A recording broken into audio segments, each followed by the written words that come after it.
يا عبادي الذين آمنوا إن أرضي واسعة فإياي فاعبدون كل نفس ذائقة الموت ثم إلينا ترجعون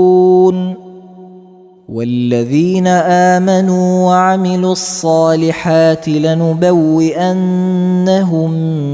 من الجنة غرفا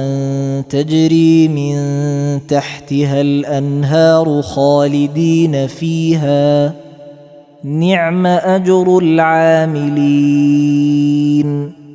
الذين صبروا وعلى ربهم يتوكلون وكأين من دابة لا تحمل رزقها الله يرزقها وإياكم وهو السميع العليم ولئن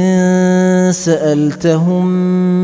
من خلق السماوات والأرض وسخر الشمس والقمر ليقولن الله فأنى يؤفكون الله يبسط الرزق لمن يشاء من عباده ويقدر له